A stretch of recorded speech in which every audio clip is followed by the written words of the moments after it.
फिर आप कह रहे हो कृष्ण जी ने मोर ध्वज के पुत्र ताम्र ध्वज को आरे से चिरवा करके वापस जिंदा कर दिया। बिल्कुल कर दिया, हम इस बात को स्वीकार रहे, कहां नकार रहे।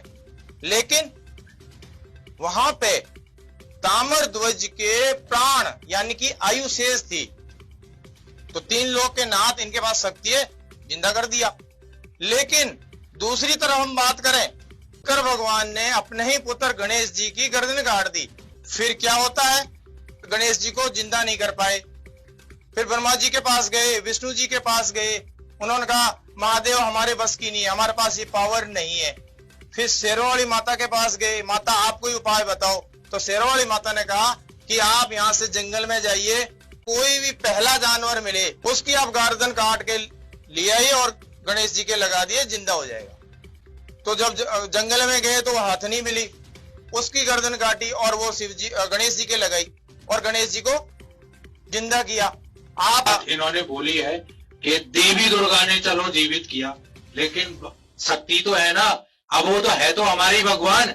लेकिन उस शक्ति में भी आप देखें, एक जानवर की गर्दन काट करके, एक जीव को मार करके आप अपना बेटा जीवा रहे हो। तो उनको हम नकारा नहीं कर सकते। आप तो चलो ये बता दीजिए, आपके अनुसार वेदों में कि परमात्मा किसको मिलता है, कैसे मिलता है, उसका आप अपने हिसाब से बताइए, आप क्या मानते हैं? ये प्रमाण कुरान शरीफ भी कह रही है, सूरत फुरकानी 25। अरे उसका हमें क्या लेना भी यार। सर कुरान शरीफ को कहां ला रहे हो? हम सनातनी है भाई, यहाँ पर मुसलमान थोड़े हैं। ये हमारे को गुमराह कर रहे हैं सर जी, क्योंकि हमारे हिंदू धर्म के जितने भी ग्रंथ है तो हम क्या गलत पढ़ रहे हैं? भगवान हमारे नहीं तो इसमें कुरान की कहां जरूरत? भगवान तो निराकार है, ये साकार बता रहे। बताइए, भगवान तो निराकार है, क्यों भाई ये निराकार है या नहीं? जो शास्त्रों के ज्ञाता है उन्होंने भगवान को निराकार बताया और ये साकार बता रहे। तो मतलब हमारे जो ऋषि मुनि है वो झूठे हैं भाई, जिन्होंने हजारों साल तक तपस्याएं करी। तो वेदों में लिखा हुआ है, और हम तो ये कह रहे हैं कि वेद में लिखा हुआ, हम अपनी तरफ से नहीं कह रहे हैं। वो राजा के समान दर्शनीय है। अच्छा, अब वो मिला किसको, किसने देखा? जिसको ये निराकार कह रहे हैं, तो क्या किसी ने देखा है? बिल्कुल मिला है, वो देखा है। किसको मिला?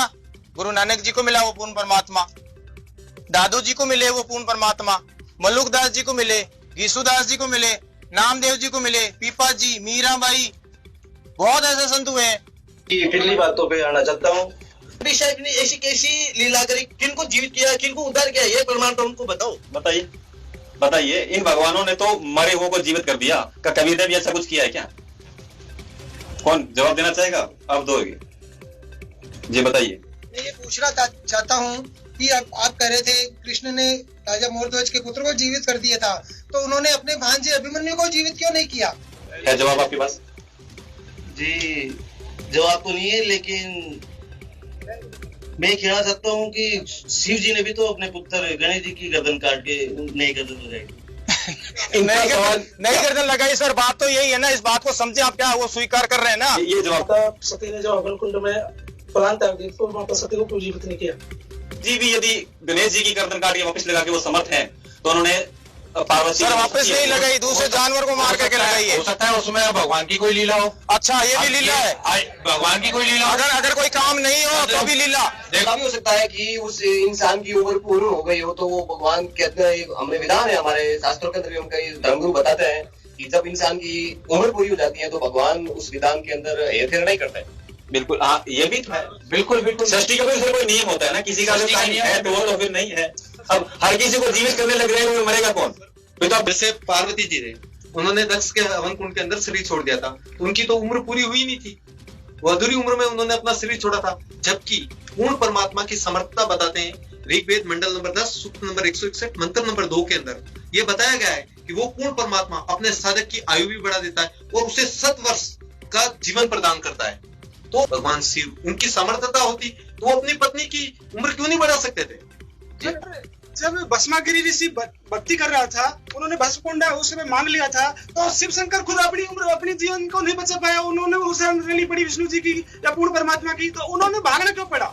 ये सर सज्जन का कहना है कि लीला थी। बिल्कुल बिल्कुल, आप भगवान विष्णु की जो लीला है, शिव जी अपना जीवन नहीं बता है कि जब नारद जी ने विष्णु जी को श्राप दिया कि तू एक जन्म तू पत्नी के वियोग में तू मरेगा। तो वो अपना शराब को नहीं काट पाए तो पूर्ण परमात्मा विष्णु जी है, तो वो नारद जी का शराब क्या क्या कुछ चीजें संस्कारवश होती है, वो जो नहीं कर पाते वो।